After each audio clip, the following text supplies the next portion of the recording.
Next on Reboot Your Life. A man rebounds from an abusive childhood and guides women into safer relationships. And there's new hope for smokers who want to quit by using familiar technology. It's next. From Riverside Recovery, it's Reboot Your Life. Experience the ultimate reboot of your journey. Start anew and rediscover you. Transform your story. Rewrite your life. It's Reboot Your Life with Cary Harrison. From the Riverside Recovery Studios in Tampa, Florida, Cary Harrison with you, and thanks for joining us on Reboot Your Life, where we help you get back the life you love. Well, despite dealing with adversity as a child, from a father addicted to heroin and in prison to living with domestic violence and losing his grandfather, who actually acted as a father, he's been able to transform his pain into power and purpose. Now, as a counselor, as a hypnotherapist, as a life coach, he focuses on empowering women to attract better partners and heal from past relationships. So from Vancouver, with over 220,000 social media followers, we want to welcome you, Luka Reedy, to Reboot Your Life. Cary, absolute pleasure being here with you. And it's nice to hear the accent of my Australian cousin there. We both being former colonists, now free to talk about helping the world. How blessed we are. How blessed we are. Maybe you could walk us a little bit through your childhood trauma that you've written about and how you've been able to transform those traumas into a source of strength and motivation. Absolutely, mate. You know, I think about when you mentioned that with empowering women in relationships, finding and attracting better partners, I think I saw firsthand what a bad partner was over and over and over again. And that happened by, seeing my mum consistently be disempowered in her life. And ultimately, I think that's where seeing the love that I have for my mum is kind of the fuel behind why I do this work with all the women that I do now. Well, it's kind of an unusual beat for a married man, to help women, single women, find better men. I mean, this is really a cool niche area, and it's based on personal experience. So I imagine some of what you did that you might not want to do again is built into your understanding of male behavior. Yes, there is a lot of me in there too. And I mean, having terrible role models as fathers, I was lucky enough to have my grandfather who raised me with some really good qualities. And so that did give me a good foundation, but there was lots of learnings for me, lots of mistakes. I wasn't the best partner to have have all those mistakes with my other previous partners, but, my wife has got the best version of me. And now I'm, using my wisdom and experiences to help women find the right men and know what to look for. Often children of alcoholics and addicts have their own issues with addiction or behavior disorder.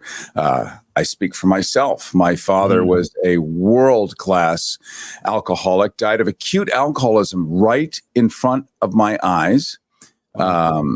His second wife married only alcoholics. He was her sixth husband. She was a real black widow.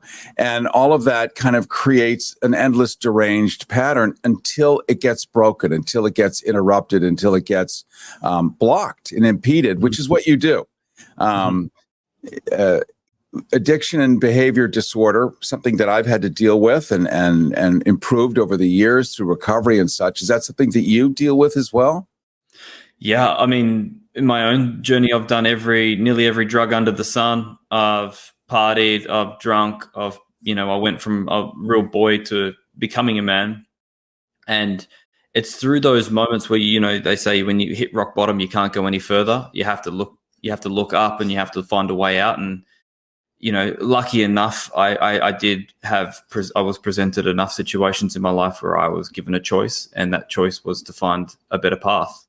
And so I think you've got to look at your past and go, do I want to keep repeating this, or do I want to change something? And I think some people are lucky enough to be able to go the right direction. Luka Reedy, you have talked about the concept of making one's self the top priority and its significance in fostering healthy relationships. So if you're not a good version of you, you're only going to attract whatever you bring to the game, I'm guessing. 100%.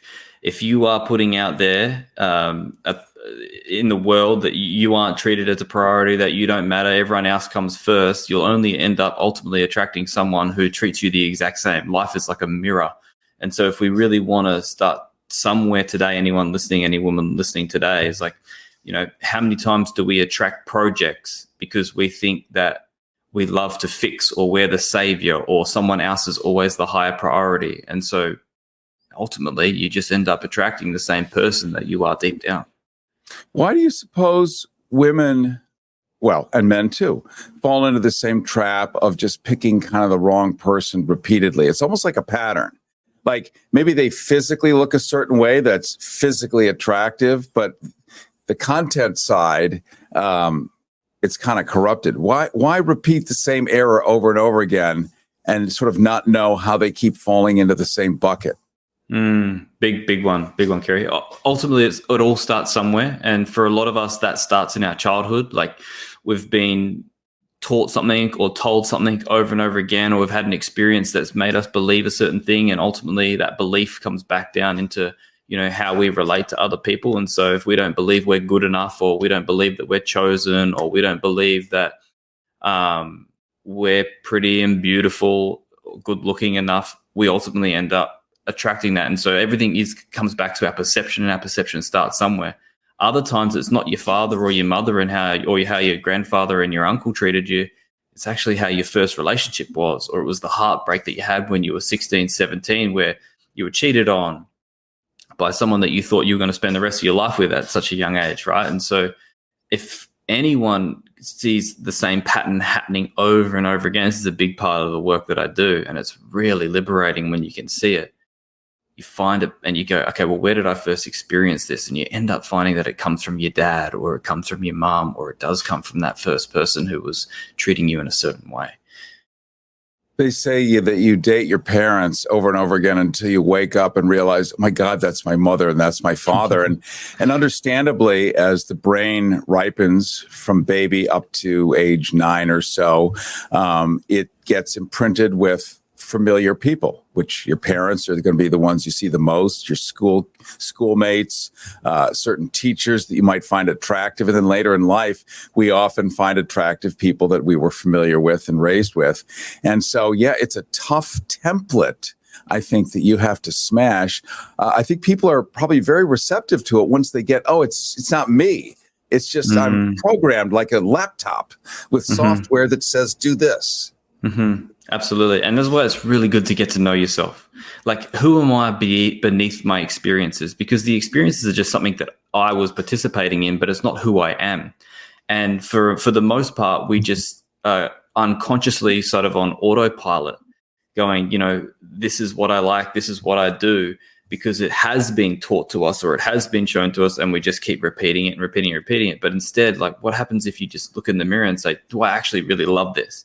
A lot of people do it unconsciously from the head without realizing. But I get a lot of women just to come back into their feelings and to come back into their heart and go, trust your gut instinct. What does your gut instinct want to do? What does your heart desire? And if you can start to get into connection with that, it'll actually lead you down a very beautiful path, because most of us are doing stuff because we think we need to do it and we don't actually have to. Cary Harris with you. This is Reboot Your Life.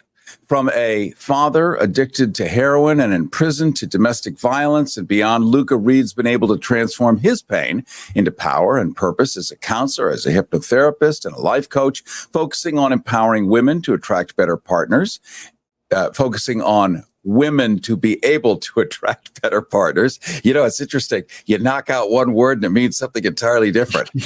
And for those women to heal from past relationships. You're in a relationship. You're in a successful marriage. Humans are fussy. Humans are sensitive. Humans have emotions. Your wife, I imagine, on some level, anybody's wife, might be a little sensitive to all the different possibly attractive women you're spending an hour alone with. Listen to their hearts beat. Very funny you say that, actually. My wife is one of the most secure women I've ever met. She has no sense of jealousy, and that's because she can trust me. And we have a special bond like that. But also, if there's many videos on my social media that have had millions of views, where at our retreats in Bali, I've been helping women break down their fears of man, or breaking through their deep pain with men and their trauma and their past with men. And it's like, it's in a hug. And, one of the things is when I do this work, I'm doing it from such a pure place where I take myself out of it. And for a lot of women, and I don't know whether it's because I see my mother in this or not, but it's like the power of this work is beyond Luka Reedy and Danielle Kettlewell, and that's truly from the place that we come from, because it's really magical and it's really life changing, and so we get out of it.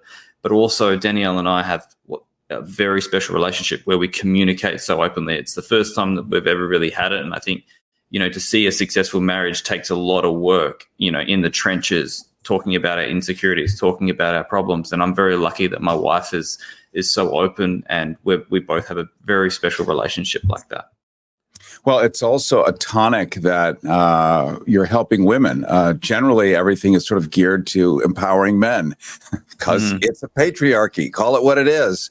But the idea of actually helping women, other than women helping women through selling better makeup, that's the problem. It's your lipstick, or do your hair a different way. But it's a way deeper problem. And you have this unique insight into what might be a common denominator for many women. Maybe you could share that for women listening and driving in their cars right now, or people watching. What do you think the common denominator is in these frustrating relationships? Well, I always say the common denominator is you. Like everyone, it doesn't start with, okay, we've got to try and special tactics and dating tactics to look at, okay, we've got to try and find the perfect person. It always comes back to creating the perfect person in you. And ultimately, a lot of women aren't comfortable within themselves. They've got all these ideas about who they are. They've got all these beliefs about who they are. The common denominator is you and how you feel about yourself. Most women that I've worked with struggle to look at themselves in the mirror and say nice things. And how do you think that's going to show up in a relationship? You can put as much lipstick on. Like I tell them, sexy is an energy. And a lot of women don't realize that. If I was, as a man, coming from a man's perspective, I can say, look, if you were to walk in the room, it doesn't matter what you look like. If you rocked it and you felt it on the inside, you were so goddamn sexy, you knew it was oozing from you. It doesn't matter what you look like. I'm going to notice that because your walk is going to be so attractive. The energy that you're going to be coming in with is so attractive. But ultimately, that isn't what a lot of women feel. And so coming back from a man's perspective, outside looking in, helping them change how they feel about themselves. Our veterans put everything on the line to protect our freedom. We may never be able to repay them for their sacrifice, but we can show them just how much we appreciate all they've done. Every day, hundreds of people just like you volunteer to help our veterans. You can help by simply sharing your time, lending a warm smile, a supportive hand, or a sympathetic ear to someone who needs it. Everyone can do something to make our veterans know how much we appreciate their service. What will you do? Riverside Recovery of Tampa was created to offer state-of-the-art treatment options to people suffering from addiction. The model was developed to meet clients and their families where they're at. At Riverside Recovery, we're working to change the narrative and empower people to recognize addiction as a disease, not a moral failing. We can recover, and we do, as evidenced by the thousands of people who have taken that courageous first step in asking for help. Call Riverside Recovery of Tampa at 1-800-871-5440. That's 800-871-5440. rrtampa.com. It's very true. And we see this just generally in life. People with a fair amount of self-esteem, a little bit of a swagger, whatever that might look like for a person individually. But I guess people who are self-confident, we feel comfortable around them because we don't expect sudden, radical changes, unexpected things to happen, just implosions. They have it together, and we want to be with someone that has it together. Maybe a better tennis player, so that you can improve and enhance your game and even maybe enjoy it. So you talk about cultivating a rare jewel mentality in dating. Help us a little bit understand what that is.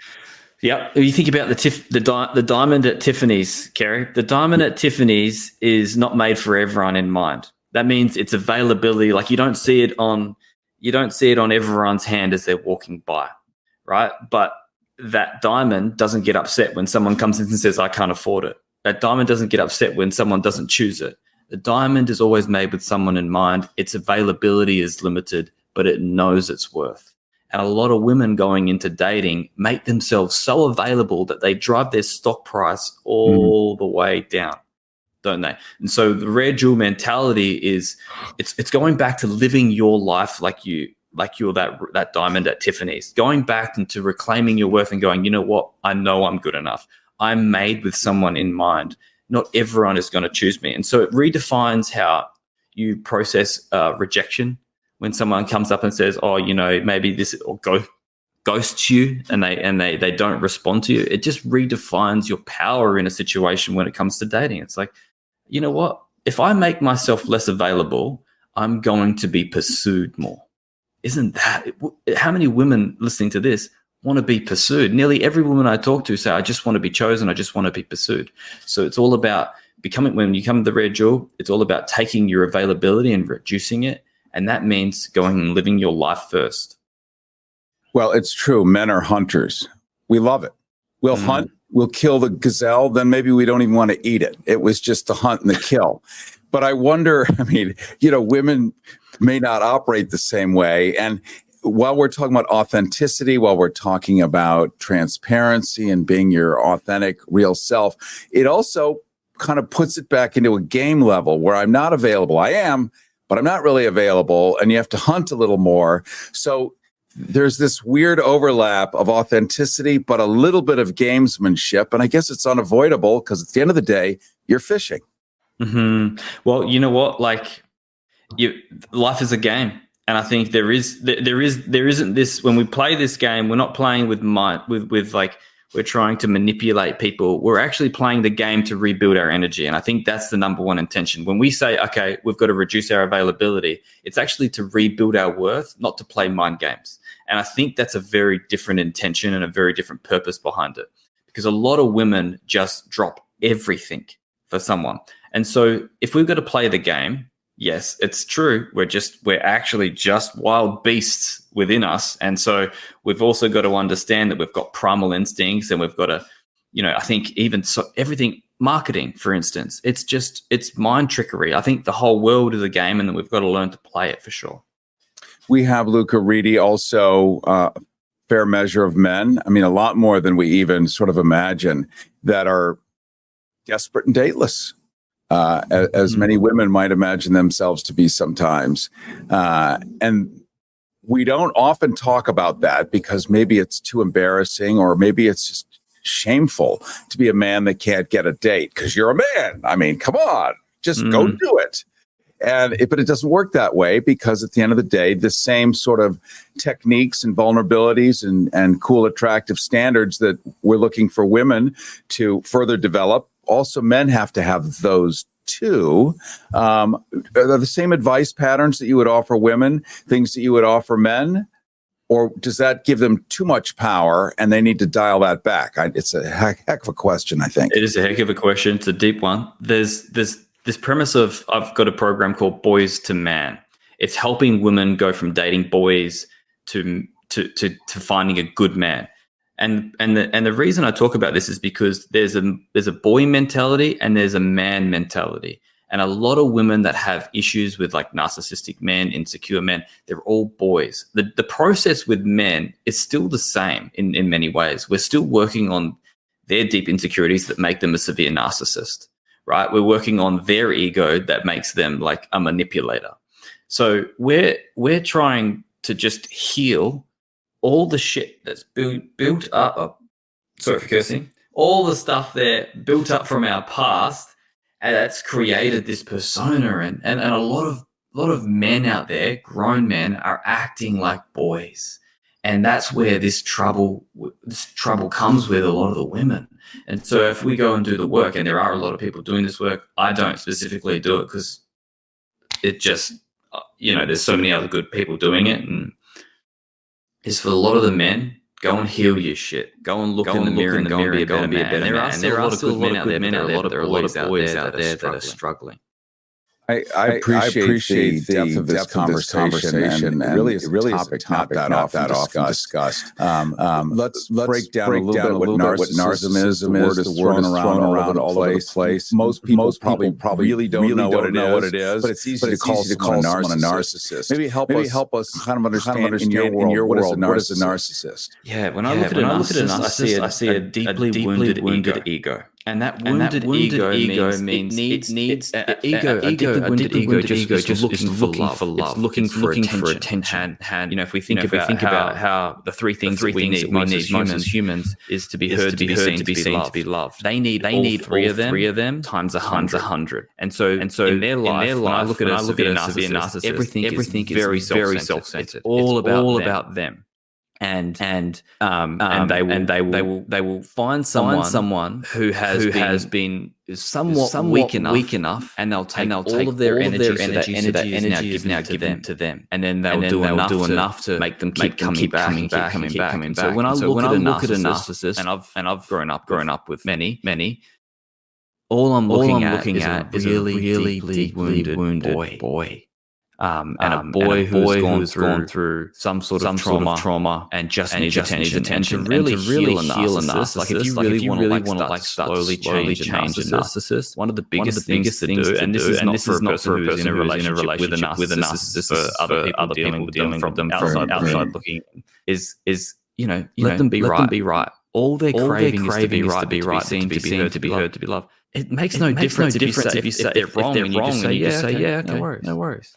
And then that little moment, it's unbelievable what can happen, change in that person just by giving them the thing that their soul craves.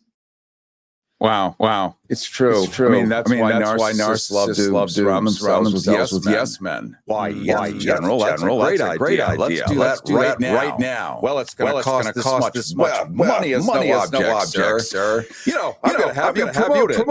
You're a great officer. But it's a survival technique. But when you are in that relationship with a narcissist, that's a different battle altogether. And I guess you have to really rethink that. Maybe find support groups where you can talk about where do I end and where does the other person begin, and then to navigate that territory. So you're not in an endless seizure, unable to break and live your own life, which is really your point as you talk about the three things that women should avoid doing when navigating the dating scene.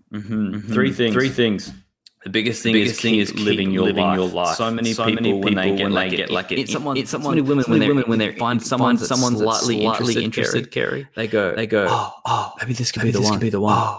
Okay. I'm gonna drop absolutely everything I do, and I'm gonna put all my energy into that. And then they the red jewel mentality. Their availability has just become through the roof, completely available, and their stock price has gone down. Keep living your life. Number one. Number two. Don't be a chameleon. Don't be a chameleon blending in all your likes and your interests, hiding them, just so you can be more attractive or liked by this person. What's going to end up happening is you're going to hide who you are, and then later on down the track, the real you wants to come out, and you can't, or you do, and the relationship ends. Be real from the very get-go. If they don't like you for who you are, your heart loves, they're not your person. And the Amen. Sorry about that. But boy, are you exactly right on. Better to find out up front than 4 months into it. Surprise. 100%. That's why.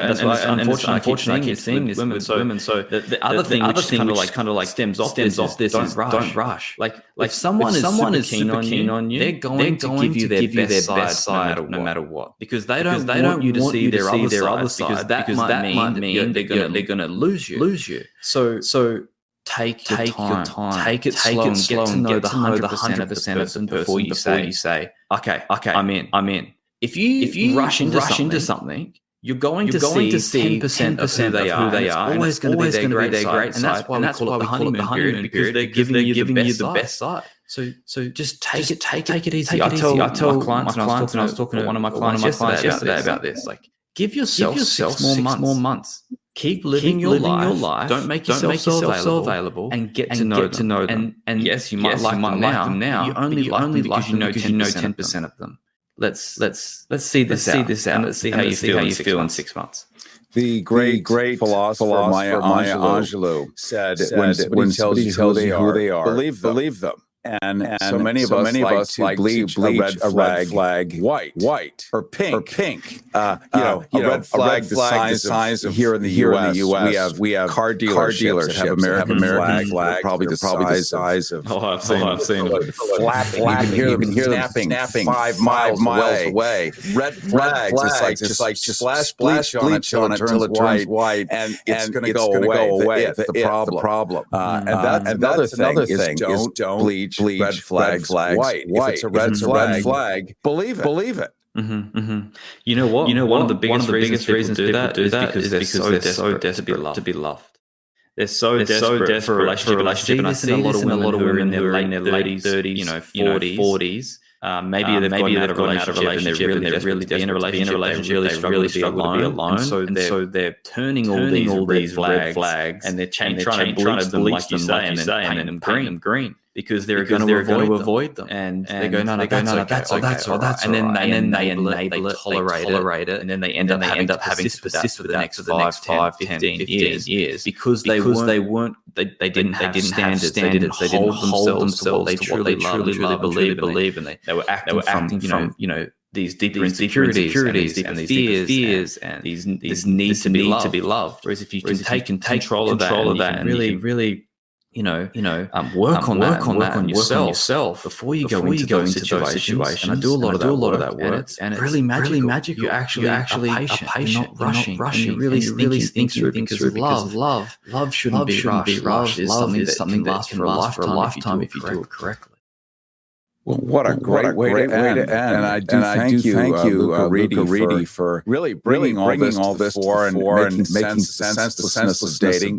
Nobody's favorite pastime. Nobody loves the apps. Nobody loves any of this stuff. But if you don't put your hand out, it doesn't get shaken. And the right guy is not going to know you're hiding behind that door and come rapping on it. And if he does, never met him, that's good either. So these are great pieces of advice. And we really appreciate you joining us today on Reboot Your Life. Absolutely pleasure. Thank you so much for having me. Thank you, my friend. Luka Reed's been able to transform his personal pain into power and purpose as a counselor, as a therapist, and a life coach. And he focuses uniquely on empowering women to attract partners for them and heal from their past relationships. Cary Harris with you, and this is Reboot Your Life. Hang on. Your reboot in a moment. How you holding up? Nothing wrong with getting help. If I promise to look into it, will you drop it and help me build suspense? Now you need the help. If you or a veteran need support, don't wait. Reach out. Find resources. VA.gov/reach. Riverside Recovery of Tampa was created to offer state-of-the-art treatment options to people suffering from addiction. The model was developed to meet clients and their families where they're at and provide them with the tools and education needed so that they can achieve long-term recovery. No two people are the same, and no people have the same experience with addiction. And it is for this reason that we tailor each treatment plan to the needs of each individual. Located alongside the Hillsborough River in the heart of Tampa, Riverside Recovery offers the full continuum of care. And what that means is that we offer medical detoxification, residential care, day treatment, intensive outpatient, and outpatient levels of care. The program at Riverside is focused on high-quality clinical care offered in a safe, comfortable, and serene environment where everyone feels empowered to change the course of their lives. The stigma that surrounds addiction continues to be high on the list of reasons that people don't seek help. At Riverside Recovery, we're working to change the narrative and empower people to recognize addiction as a disease, not a moral failing. We can recover, and we do, as evidenced by the thousands of people who have taken that courageous first step in asking for help. The staff at Riverside understand what it's like to recover. In fact, over 75% of our staff are in long-term recovery. So if you or someone you know needs help and are ready to seek treatment, call Riverside Recovery of Tampa at 1-800-871-5440. That's 800-871-5440. You can learn more about the treatment we provide at rrtampa.com. Again, that's rrtampa.com. Life 2.0. It's your life and your reboot. It's your life with Cary Harrison. Now, how many of us are smokers? Smokers ourselves, or know how many people smoke and vape? They're everywhere. It's ubiquitous. Now I know we've all heard warnings before, but it is true that smoking, whether it's through traditional cigarettes or vape pens, it poses serious risks to our health. In fact, insurance companies say that quitting smoking and exercising are really the two main things you can do to truly extend your life. So picture this: with every puff, you're inhaling a cocktail of chemicals from tar, nicotine, carbon monoxide, and formaldehyde. These are silent assassins, slowly chipping away at your lungs, your heart, your overall well-being. Yet the allure and addiction of smoking is a habit deeply ingrained in our culture, our social rituals, even our identities. But the good news is the choices we make today ripple into tomorrow. So let's explore health over harm and life over addiction. With us is Brian Quigley, CEO of Qnovia, which is paving the way to mimic the technique of smoking to help people quit. Brian, we're so glad to have you on Reboot Your Life. Cary, thanks for having me. So, Brian Quigley, maybe you could walk us through this smoking technology that mimics sort of the familiar rhythm smokers feel, they know about, they love it, without even thinking about it. This mimicry that actually uses that technique for the better. No, absolutely. So at Qnovia, we're a venture-backed drug development company, and our focus is advancing what I'm holding here, which is a medical device. This is a handheld portable vibrating nebulizer, which delivers nicotine as a medicine via inhalation to smokers who are trying to quit smoking. And that's really important because the existing nicotine replacement therapies that people use, like gums and patches, they don't address the behavioral aspects of addiction, and they don't deliver enough nicotine to alleviate cravings and withdrawal symptoms today. So you're basically trading people down. Much as if you got off of anything, you go to a half quarter dose, and so you probably delivers less nicotine over time to the people who are used to it. It's a dance. When you smoke, 3 o'clock, gotta go out and smoke. Phone call, gotta go out and smoke. Oh, time to smoke. Period. It's just part of a mechanical ritual. Almost. It just is. For people, I used to smoke. I know these things. So with this, you'd be able to have just enough nicotine to work your way off it. Still do the behavior that you know you're not cold turkey suddenly doing nothing and going crazy out of your mind. Correct. It's really scary, Cary. With the 30 million smokers in this country today, the number one way smokers still try to quit remains cold turkey. And that's because the existing therapies they know don't give them the relief that they're looking for. So again, by delivering nicotine via inhalation, device prescribed by the physician. This allows the smoker when they have that urge, when they grab their cup of coffee, or they get in the car when they're used to having a cigarette. What they can now do is inhale and it delivers a precise amount of the drug, and is measured. And over 12 weeks, the device actually forces them to use less. So at the end of a 12-week use regimen, the smoker can really build their confidence in overcoming withdrawal symptoms, and at the end, no longer be addicted to smoking and no longer be addicted to Brian Quigley, with the FDA cracking down on popular e-cigarette brands like Juul, J-U-U-L. People have seen it at every gas station from here to Timbuktu. Illegal vapes flooding the market, flavors and other things. What can you tell us about the reason that these vapes are considered so deadly? Well, it's really interesting. There is a framework from FDA to regulate e-cigarettes or vapes as a tobacco as a consumer product. And there are stringent scientific requirements companies have to demonstrate to be able to go through that pathway. But there are lots of devices that get shipped in or sold illegally where there's not controls what is in products, how are they working, and that really exposes consumers to potential risks. So it really is important whether that those products are going through tobacco regulatory processes, do have the oversight of FDA. So people who use them can be confident that at least there's not going to be something in there that they don't know what it is. We're talking to Brian Quigley, CEO of Qnovia, bringing a Fortune 500, 150 leadership in FDA regulatory experience, paving the way for new medication inhalation methods. This new system optimizes dosing, it enhances efficacy, it even promotes your patient compliance. And if you're not compliant, nothing works. Period. Fishing. If you don't put the worm on the hook, no fish. So it's all about combating smoking-related health issues to make a real difference. Global healthcare. And Brian, I have a friend who just 2 weeks ago ended up going into the ER. He was in the gym working out. His lung collapsed. They had to go in and do pretty radical surgery. He was in there for a few days smoking these vape pens, possibly with who knows what's in it, who knows was it regulated or not. But this stuff is happening all over the place. Part of why it's so deleterious. We're looking at still let's call it vaping or something like that. But this is really different. I'm trying to whittle it down so we're really clear. Yeah, so there's a couple of very fundamental differences in our medicinal device and the drug versus what is available in cigarettes. So first and foremost is the mechanism used to create the aerosol. So e-cigarettes heat a liquid that then is inhaled by the user. And heat then creates thermal byproducts and degrades ingredients and flavors into what are called harmful constituents. This device uses a nebulizer to create an aerosol, which is a proven medical technology and uses no heat. The second difference is this also has no flavor to it.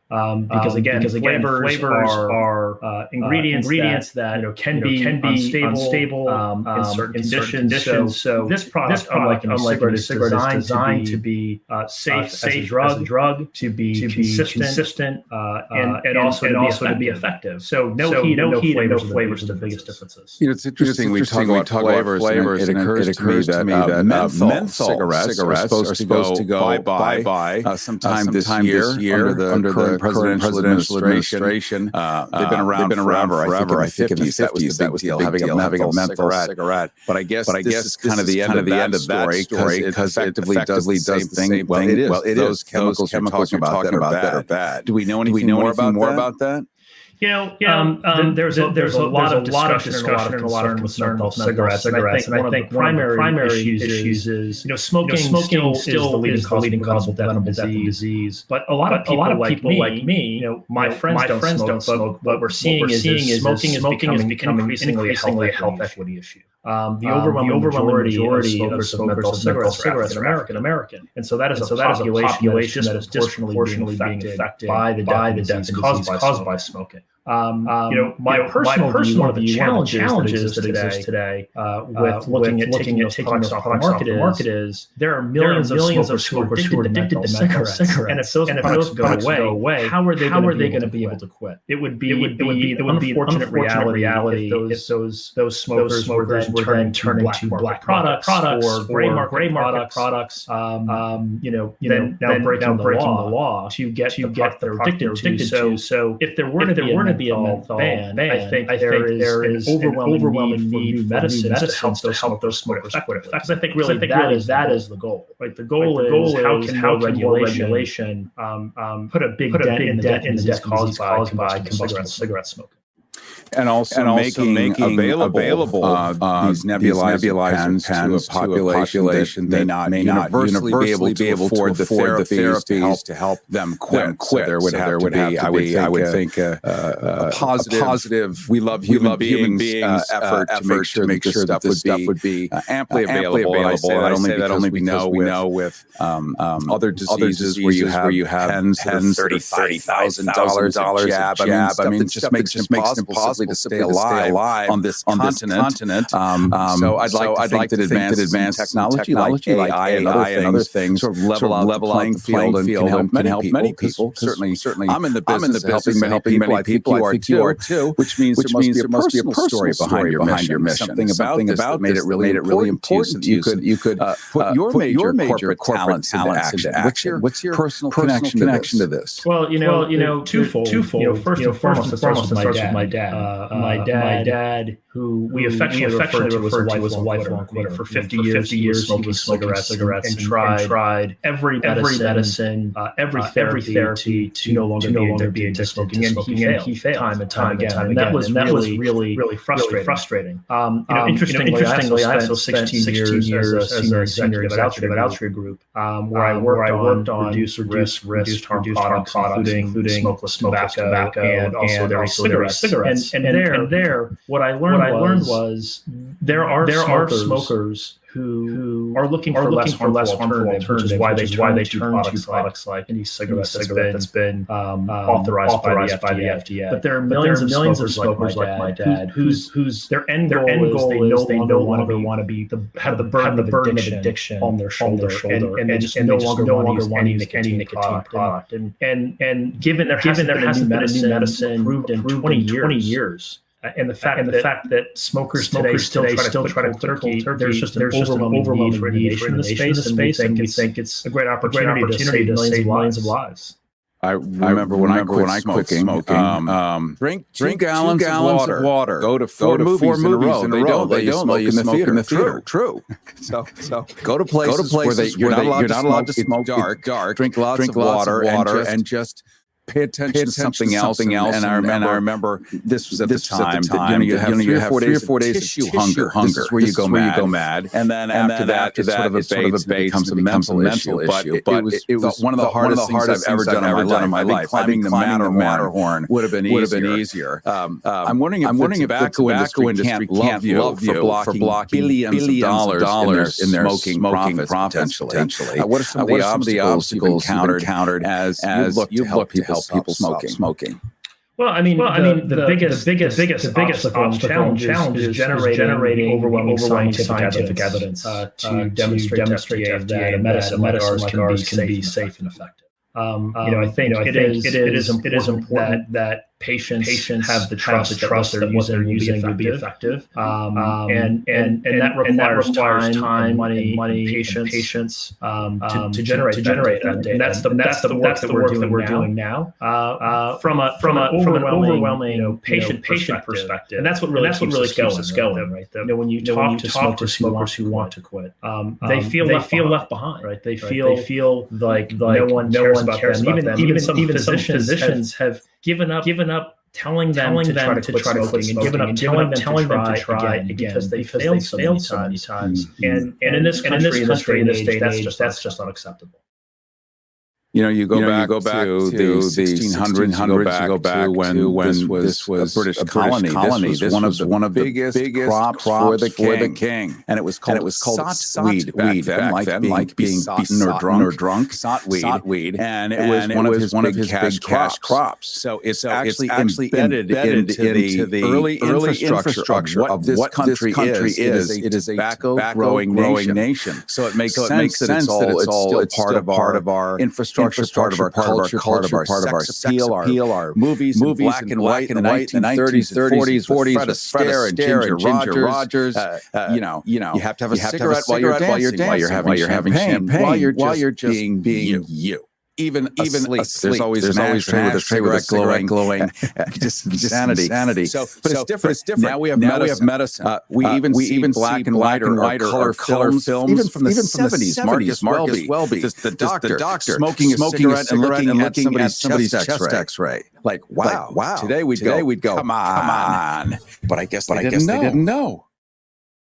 It really is interesting to see. You're right. The tobacco use is part of our culture, part of our society for decades. And I don't think that will change. There are adults who use these products full well knowing the harm that exists today. But I think the thing that is important to remember is all of those folks that want a change. When you talk about rebooting your life, that is how a lot of these people feel. There's one patient that we spoke to in some of our research described her addiction like, this is like if I'm going into a casino and I'm playing poker every day, and if I just use a different e-cigarette or nicotine product, that's like saying, well, don't play poker, play blackjack today. And they're sick of the burden, and that's the responsibility we take on is for those people who are left behind. They do deserve better. And that doesn't mean that smoking will go to zero tomorrow, but with better ways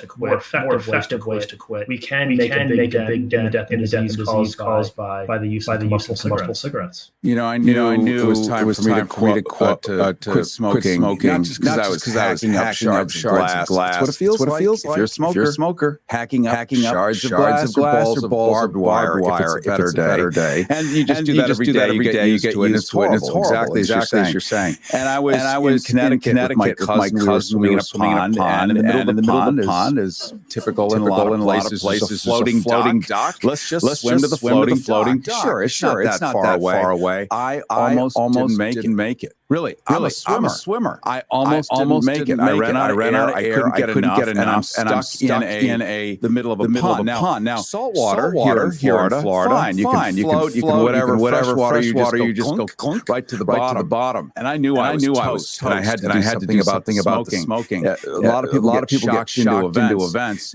When we're talking about morbidity, mortality, how long your life expectancy will be if you're a chronic smoker. You can't imagine you're going to be 90 someday. Generally speaking, the average person, if you're a real smoker these days. No, you're 100% right. And what a lot of people don't realize is even if they've been smoking for a long time, they make up well, maybe it's too late. But the facts are when you quit smoking, almost immediately, within hours and days, there's a positive effect on your health. And so it's never too late to make another quit attempt. And people should never give up. And not everybody wants to use a medicine to try to do that. But people really never should give up because the benefits they start on hour one, day one, when you're successfully stopping smoking. Well, this is really cool. And let's wrap with the obvious question because this technology is simply we're only going to use it for smoking. That's it. Sure. It delivers better patient compliance. It's a more reliable delivery system for medications. Does all this good stuff. Only for no. That can't possibly. I know. I'm having fun here. So now what you guys are thinking. This could actually tackle a bunch of other medical issues where people are having to jab and stand on their head and do backflips. No more, right? Yeah, there is delivering medicine via inhalation, a very effective way to get drugs into the bloodstream without side effects and get better efficacy. So although smoking cessation is where we're starting, there are a host of indication areas, asthma, COPD, pain management, where we can deliver compounds using this technology via inhalation to get better patient outcomes. We also have a partnership with the Medical University of Virginia, where for example, they've developed a portfolio of what are called peptides. These can be aerosolized and delivered to the lung to treat pulmonary infections like pneumonia. So there's lots of ways that using this technology drugs can be delivered more effectively to patients via inhalation. And everybody seems to be an asthmatic now. Pollen is just it's even a word to describe what it's like right now for so many people. And for them to be able to have relief, it augurs a pretty exciting future. Thank you so much, Brian Quigley, for joining us today. Thanks, Cary. Appreciate it. Brian Quigley, CEO of Qnovia, bringing Fortune 150 leadership, really. FDA regulatory experience, paving the way for new medication inhalation methods. This new system optimizes dosing and enhances efficacy and promotes easier patient compliance. There it is. All about combating smoking right now, smoking-related health issues to make a real difference in our global healthcare. Cary Harris with you, and this is Reboot Your Life. So how's the feeling like treating you? Fine. When I got out, I didn't want to admit that there was anything wrong because I felt like a failure. Maybe you are fine. If you're not, it's okay. Thank you. Veterans, Find Resources, VA.gov/reach. Are you familiar with Riverside Recovery of Tampa? Well, they offer all-embracing approach to addiction treatment. With a dedicated team of empathetic professionals, Riverside Recovery is committed to guiding individuals on their path to enduring recovery, using a variety of science-backed therapies, counseling, and support services. Riverside Recovery values the individuality of every recovery journey. Their tailored treatment plans respond to the specific needs, the hurdles, the goals of each resident, providing effective aid regardless of whether you're taking your first steps in recovery or maintaining your progress. With Riverside, recovery isn't just achievable, it's an influential journey towards a healthier, brighter future. The testimonials of those who have undergone treatment there are evidence of rediscovered self-worth and potential.